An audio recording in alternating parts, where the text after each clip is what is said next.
দেশাধীন বাংলাদেশে চরমপন্থী জিহাদিরা হিন্দুদের উপর আক্রমণ শুরু করেছে।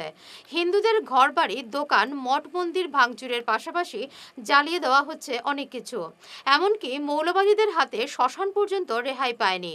আজ শিলচরে এক সাংবাদিক বৈঠকে এমনই মন্তব্য করে গভীর উদ্বেগ প্রকাশ করেছেন বিশ্ব হিন্দু পরিষদের দক্ষিণ পূর্ব প্রান্তের সভাপতি শান্তনু নায়ক।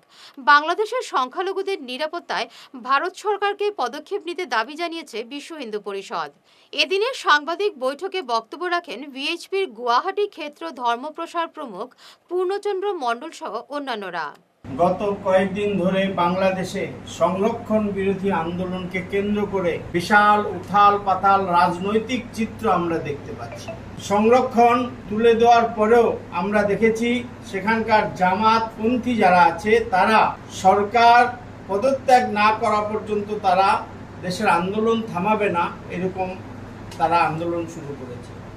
আর তার মধ্যেই আন্দোলনকে কেন্দ্র করে বাংলাদেশ উত্তাল হয়ে উঠেছে। তার ফলে হাসিনা বাংলাদেশ ছেড়ে অন্য দেশে পাড়ি দিয়েছে। পাড়ি দেওয়ার সাথে সাথে বাংলাদেশের অরাজকতা চরম আকার ধারণ করেছে। আগে ছাত্র আন্দোলন কেন্দ্র করে অনেক ছাত্রদের উপর গুলি চলেছে, আমরা দেখেছি। বিভিন্নভাবে কেউ বলছে 1000, কেউ বলছে 200-500 ছাত্র মারা গেছে। কিন্তু আমরা দেখলাম হাসিনা দেশ ছাড়ার সাথে সাথে সমস্ত বাংলাদেশে যেমন আন্দোলন শুরু হয়েছে, আন্দোলনের সাথে সাথে আরেকটা জিনিস আমরা দেখতে পাচ্ছি যে সেখানে হিন্দুদের উপরে আক্রমণ শুরু হয়েছে। বাড়ি ঘর জ্বালানো পোড়ানো, মঠ মন্দির জ্বালানো পোড়ানো, বিভিন্নভাবে তাদের উপর অত্যাচার শুরু হয়েছে, লুট তরাজ শুরু হয়েছে।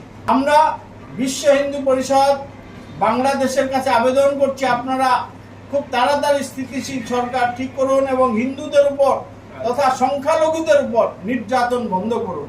এবং ভারত সরকারের কাছে বিশ্ব হিন্দু পরিষদ আবেদন করছে যে ভারত সরকার এবং আসাম সরকারের কাছে আমরা আবেদন করছি যে ইমিডিয়েট বাংলাদেশে যাতে হিন্দুদের উপর নির্যাতন বন্ধ হয়, তার জন্য সম্যক ব্যবস্থা ভারত সরকারকে নেওয়ার জন্য আমরা আবেদন করছি।